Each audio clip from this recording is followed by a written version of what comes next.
Hi guys, this is Somojit Bonik and welcome to my channel Biomed Kit with Bonik. तो आज का ये वीडियो बहुत बहुत स्पेशल होगा। और एक बात आपसे मैं कहना चाहता हूँ, आप लोग क्या करते हो, बहुत सारे स्टूडेंट्स एंटायर वीडियो नहीं देखते हो। तो मैं रिक्वेस्ट करता हूँ आपसे ये एंटायर वीडियो को देखना, क्योंकि इस वाले वीडियो में मैं जो जो टॉपिक के बारे में डिस्कस करूंगा वो आपके डेली स्टडी लाइफ में बहुत काम में आएगा। तो गाइस वीडियो को अंत तक देखना। एक चीज मुझे बहुत ही बुरा लगता है, आप लोग वीडियोस को देखते हो, आपका कोई क्वेरी नहीं होता, कुछ भी नहीं होता, आप लोग वीडियोस अगर देखते हो तो एक कमेंट तो बनता है एंड एक लाइक तो बनता है।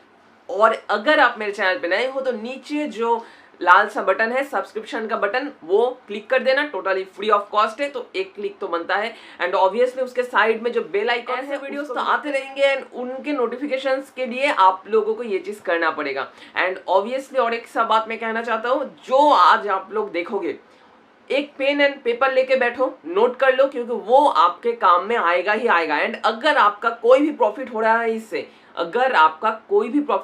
इससे, तो प्लीज गाइस मुझे कमेंट बॉक्स में कमेंट करके वो बताना, ठीक है। तो चलिए without any further introduction let's चले आते हैं फर्स्ट टॉपिक में। और फर्स्ट जो प्रोसेस है इसमें हमें क्या करना होगा, इसमें हमें फर्स्ट पेज को देखना होगा। कोई भी चैप्टर उठा लो, आप लोग कोई भी कॉम्पिटिटिव एग्जामिनेशन दे रहे हो, जेईई मेंस का हो, नीट का हो, एम्स का हो, एनीथिंग व्हाटएवर यू से, तो इसमें पहले हमें करना पड़ेगा, एक जो चैप्टर है उसको उठा के उसका फर्स्ट पेज देखना होगा। फर्स्ट पेज देखने के बाद लास्ट पेज देखना होगा, माइनस करके हमें देखना होगा उसका टोटल पेजेस कितना है। मतलब एक चैप्टर में सोच रहा हूँ 10 पेजेस है देयर इन ए चैप्टर, एक चैप्टर में 10 पेजेस हैं, तो आपको इसके बाद देखना होगा एक एक पेज उठाकर वहां पर टॉपिक्स क्या क्या है, इन डिटेल लाइंस नहीं, टॉपिक्स। कैसे टॉपिक्स को आप जब देख लोगे, देखने वहां पर होता है ना 0.2, 2.1, 2.3, 2.3.3 एक्सेट्रा टॉपिक्स देखना होगा। टॉपिक्स को नोट डाउन कर लो एक कॉलम में और एनी नोटपैड में, स्क्रैप बुक में, एनीथिंग व्हाटएवर से वहां पर नोट डाउन कर लो। नोट डाउन करने के बाद आपको क्या करना होगा, सीक्वेंशियली उसको अरेंज करना होगा। ये बहुत टफ काम है, ये बहुत toughest, I think one of the most toughest काम है कि सीक्वेंशियली उसको सजाना, ऑर्गेनाइज करना। क्योंकि ये इसके लिए आपको एकदम क्या चाहिए, आपको इसके लिए फोकस्ड होना चाहिए, एकदम फोकस रहना होगा। एंड ऑब्वियसली आपको बहुत ही पेशेंस रखना होगा। जो टाइम आपको लगेगा, आपको तो ये लग सकता है कि ये मैं क्यों करूं, ये करके मेरा प्रॉफिट क्या होगा, लेकिन मैं प्रैक्टिकली यही करता हूँ। एक एक जब मैं चैप्टर पढ़ता हूँ, मेरा मेडिकल का कोई भी बुक, तो यही करता हूँ। फर्स्ट पेज देखता हूँ, लास्ट पेज देखता हूँ, कितना पेजेस है, मैं मेंटली प्रिपेयर होता हूँ इस तरह से। मतलब अगर एक चैप्टर 60 पेजेस का है और 40 पेजेस का है, तो मैं मेंटली प्रिपेयर होता हूँ। क्यों? क्योंकि मुझे 40 पेजेस पढ़ना होगा। इसके लिए अगर देखो 10 पेजेस पढ़ना जितना आसान है, 40 पेजेस पढ़ना उतना आसान नहीं है, उतना डेडिकेशन नहीं रहता लास्ट में।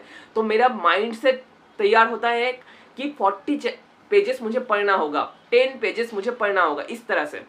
एंड अगर मैं सीक्वेंशियली इसको अरेंज कर लूँ तो क्या होगा, एक एक टॉपिक इंटर रिलेटेड रहेंगे। अगर तुम सोचो मैं पढ़ रहा हूँ बैक्टीरिया के बारे में, तो बैक्टीरिया पढ़ने के बाद मैं तो वायरल डिजीज के बारे में नहीं पढ़ूंगा। बैक्टीरिया पढ़ने के बाद मुझे पढ़ना होगा बैक्टीरिया से रिलेटेड पैथोलॉजी और बैक्टीरिया से रिलेटेड डिफाइंड टॉपिक्स। लेकिन अगर मैं बैक्टीरिया से जंप करके वायरस में चला जाऊं तो क्या कुछ समझ में आएगा?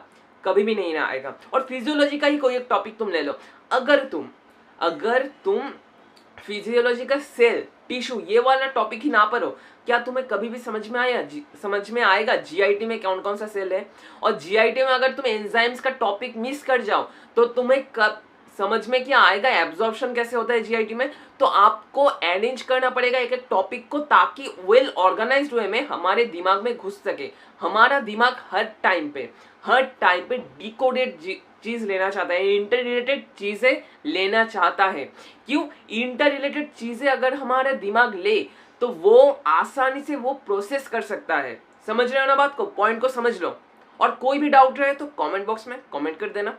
ये हो गया हमारा फर्स्ट पॉइंट और फर्स्ट जो टैक्टिक्स, ठीक है। तो फर्स्ट तो हो गया हमारा फर्स्ट जो टैक्टिक्स और फर्स्ट जो प्रोसीड्यूर। सेकेंड जो प्रोसीड्यूर मैं बोलने जा रहा हूँ वो थोड़ा सा कॉम्प्लेक्स है, वो आपको समझना पड़ेगा, ठीक है। सेकेंड जो प्रोसीड्यूर है वो है हाईलाइटिंग मेन वर्ड्स। आप लोगों को तो लगेगा भैया ये तो बहुत ही कॉमन सा वर्ड है, हमारे मम्मी पापा भी यही कहते हैं हाईलाइट करके पढ़ो, लेकिन वो हाईलाइट के बारे में मैं नहीं कह रहा हूँ। मैं इस तरह से सोच रहा हूं, तुम देखो यहां पर मैं एक वर्ड लिखता हूं, ठीक है। यहां पर काम का वर्ड्स कितना कितना है, ये बात को समझो, ये बात को देखो, ठीक है। ये बात को देखो, अगर तुम्हें लगे काम का वर्ड्स कितना कितना है तो तुम्हें लगेगा रेस्पिरेटरी, फिजियोलॉजी, इस तो कॉमन सा वर्ड है, ये काम में नहीं आएगा। कॉम्प्लेक्स, उई नहीं लगेगा, नीड नहीं लगेगा, पेशेंस, टू रीड, टू भी नहीं है, ये भी नहीं लगेगा। तो एक्सेसरी वर्ड्स कितना हुआ, इज, उई, नीड, टू, ईट। तो अगर मैं समराइज करूं इसको तो क्या होगा, रेस्पिरेटरी, फिजियो, यहां पर तो अगर तुम फिजियो लिख लो तो भी तभी कोई प्रॉब्लम नहीं होगा क्योंकि इसका एब्रिविएशन है physio, complex, need, patience, to read. ये हुआ ये इतना सारे वर्ड का समराइज फॉर्म। तो तुम्हें क्या लगता है, अगर तुम, मैं एग्जाम्पल से भी दिखा रहा हूं और एक एग्जाम्पल मैं दे रहा हूं, ठीक है। तुम इस तरह से सोच सकते हो चीज को, अगर तुम रास्ते से जा रहे हो, ठीक है, तुम्हें एक पॉपुलर पर्सनैलिटी देखा, समझ लो शाहरुख खान तुम्हारे साइड से जा रहा है, तो तुम क्या करोगे, स्टेयर विजन से, मतलब स्टेयरिंग करोगे, तुम लोग इस तरह से देखते जाओगे शाहरुख खान को, कहाँ वो जा रहा है, ठीक है, इस तरह से देखते जा रहे हो। शाहरुख खान के जाने के बाद फट करके कैटरीना काइफ भी उसके पीछे पीछे आ रहा है, ठीक है। समझ लो शाहरुख खान को हमारा देखना कंप्लीट हो गया, उसके बाद हमें हमारा आई डायरेक्ट जाएगा कैटरीना काइफ की तरफ। कैटरीना काइफ को भी देखना कंप्लीट हो गया। कैटरीना काइफ जाने के बाद दीपिका पादुकोण जा रहा है, दीपिका पादुकोण की तरह हमारे आई डायरेक्टेड हुआ। रणवीर सिंह जा रहे हैं, रणवीर सिंह की तरह डायरेक्टेड हुआ। तो ये जो मैंने बात बताया आप लोगों को, देखो हमारा आइज कभी भी एक डायरेक्शन में, मतलब इस तरह से शाहरुख खान को देखने के बाद इस तरह से कैटरीना काइफ की तरह नहीं आया। शाहरुख खान को देखने के बाद जंप करके कैटरीना काइफ की तरफ आया। कैटरीना काइफ को पास होने के बाद, देखने के बाद जंप करके कहां पर आया, दीपिका पादुकोण के ऊपर। दीपिका पादुकोण को देखने के बाद जंप करके आएगा रणवीर सिंह के ऊपर। तो तुम्हें क्या लगता है, हमारे वर्ड्स भी इस तरह से कुछ है। एक वर्ड अगर हम इस तरह से लाइन बाय लाइन पढ़ते जाए तो हमें कोई सुपरस्टार, कोई पर्सनैलिटी वहां पर नहीं दिखाई देगा। हमें जंप करना होगा एक वर्ड से दूसरे वर्ड में, कुछ इस तरह से। तुम इस तरह से सोच लो चीज को। रेस्पिरेटरी पढ़ने के बाद तुम्हारे आई अट्रैक्ट करेगा फिजियोलॉजी के ऊपर, फिजियोलॉजी पढ़ने के बाद आई अट्रैक्ट होगा कॉम्प्लेक्स के ऊपर, कॉम्प्लेक्स पढ़ने के बाद आई अट्रैक्ट होगा पेशेंस के ऊपर, पेशेंस पढ़ने के बाद आई अट्रैक्ट होगा रीड के ऊपर। ये होता है जंपिंग लॉ और हाईलाइटिंग लॉ। हाईलाइट हम लोग क्यों करते हैं बुक्स में, हाईलाइट हम लोग इसलिए करते हैं ताकि हमें मेन पॉइंट समझ में आए और एक एक पॉइंट दिमाग में एकदम सेट करके घुस जाए। जैसे शाहरुख खान जाने के बाद हमारे आई जंप मार के गया कैटरीना काइफ के ऊपर, कैटरीना काइफ के जाने के बाद जंप करके आया दीपिका पादुकोण के ऊपर। तो वर्ड्स को भी हमें जंप करना पड़ेगा। इस तरह से जंप अगर हम करते जाए तो हमारे दिमाग में एक विजुअल इमेज क्रिएट होगा, एक विजुअल इमेज क्रिएट होगा जो परसिस्ट करेगा।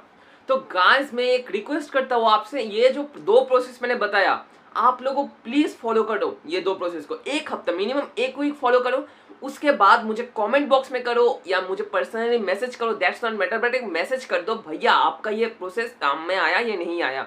अगर आया तो बहुत अच्छा है, नहीं काम में आया तो नेक्स्ट 3 प्रोसेस आर देयर, आप लोग उसे भी अप्लाई कर सकते हो, ठीक है। थर्ड जो प्रोसेस के बारे में मैं बताने जा रहा हूँ that is first time read to see, second time see to observe. दोनों सी एंड ऑब्जर्व बहुत कॉम्प्लेक्स हुआ ना थोड़ा सा बात, तो मैं ये इन डिटेल में बता रहा हूँ, ठीक है। फर्स्ट में तुम्हें पढ़ना होगा एक चैप्टर को, क्या देखने के लिए। तुम एनी चैप्टर खोलकर देख रहे हो, ठीक है, देख रहे हो। देखने के बाद फर्स्ट टाइम रीडिंग हो गया तुम्हारा, तुमने जान लिया यहाँ पर ये टॉपिक है, वहां पर वो टॉपिक है, ठीक है, ऊपर ये टॉपिक है, नीचे ये वर्ड है। तुम्हारे दिमाग में एक इमेज क्रिएट हुआ इससे। तुम लोग देखे हो सिर्फ, तुमने ऑब्जर्व नहीं किया कुछ भी, तुमने देखे हो सिर्फ, तुमने देख लिया कहाँ पर क्या लोकेशन है। सेकेंड टाइम तुम्हें क्या करना पड़ेगा, सेकेंड टाइम तुम्हें देखना पड़ेगा उस वाले चीज को जो तुमने पहले देखा था, उस वाले चीज को फिर से देखना होगा ताकि तुम ऑब्जर्व कर सको। समझ में नहीं आया बात को तो मैं बता रहा हूँ और भी, ठीक है। ये अगर मैं सोच रहा हूँ ये एक बुक है, ठीक है, एक एक प्रैक्टिकली मैं एग्जाम्पल दिखा दूंगा बुक के थ्रू, ठीक है। ये एक बुक है, तुमने ये पेज खोला, तुमने देखा यहाँ पर एक इंपॉर्टेंट वर्ड है, यहाँ पर एक इंपॉर्टेंट टॉपिक है, यहाँ पर बहुत इंपॉर्टेंट लाइन है, यहाँ पर एक इंपॉर्टेंट वर्ड है, यहाँ पर हाईलाइटेड है, यहाँ पर नॉन हाईलाइटेड है, यहाँ पर ये 3 टॉपिक्स इंपॉर्टेंट है। तुमने देखा सिर्फ, तुमने कुछ भी ऑब्जर्व नहीं किया, तुमने जस्ट देखा यहाँ पर ये है, यहाँ पर ये है, ठीक है। मतलब तुमने क्या किया, पोजिशनिंग किया, ठीक है।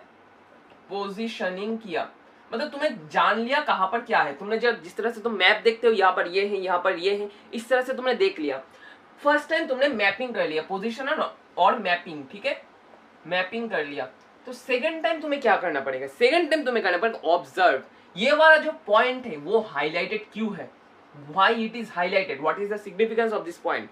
ये वाला जो लाइन है, यहां से क्या क्वेश्चन आ सकता है, क्वेश्चन, ये तुम्हें एनालाइज करके ऑब्जर्व करना होगा। यहाँ पर जो वर्ड है मीनिंग क्या है तुम्हें जानना होगा।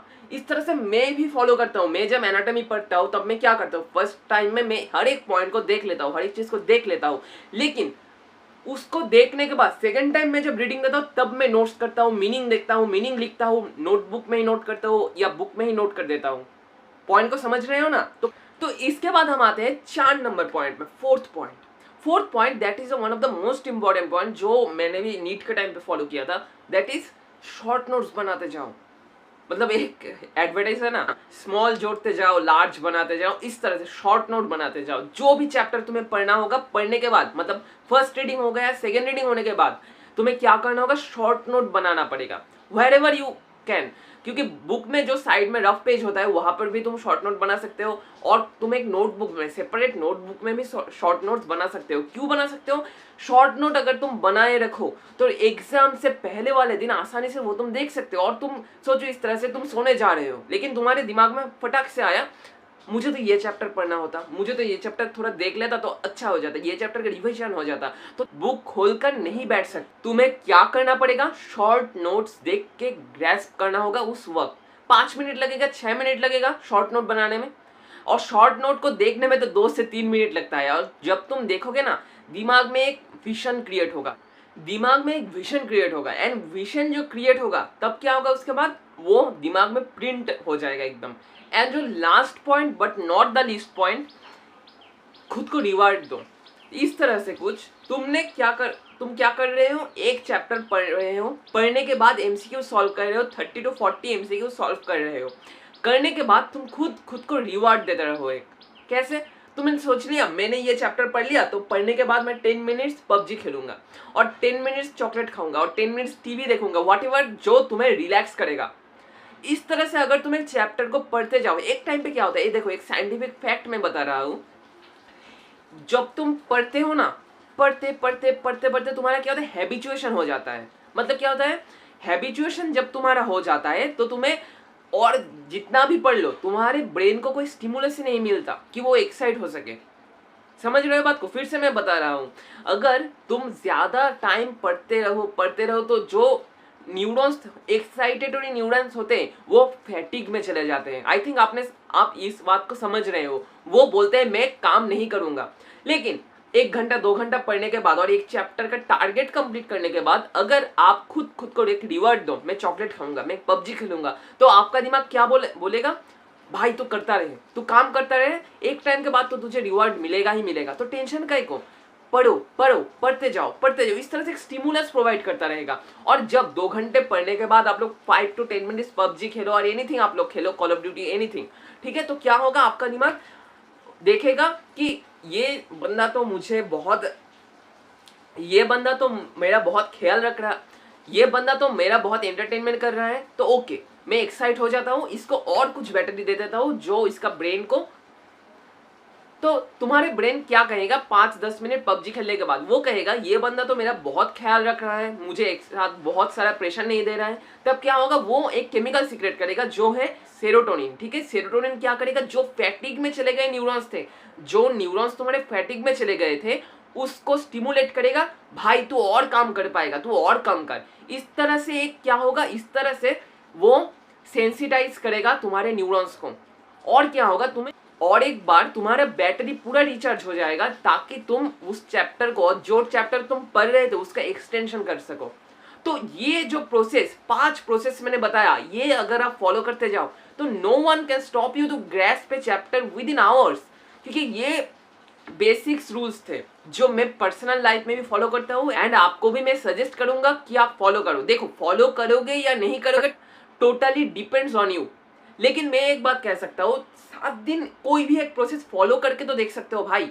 एंड अगर आपका कोई भी प्रॉफिट हो तो गाइस कमेंट बॉक्स में कमेंट कर दीजिए, एंड ऑब्वियसली मुझे पर्सनली भी मैसेज कर सकते हो कि कोई प्रॉफिट हुआ या नहीं हुआ। आज सिर्फ इतना ही, नेक्स्ट वीडियो में आऊँगा और भी कुछ इंटरेस्टिंग टॉपिक्स को लेकर। And at last one thing to say, stay home, stay safe and stay tuned with Biomed Kit with monic.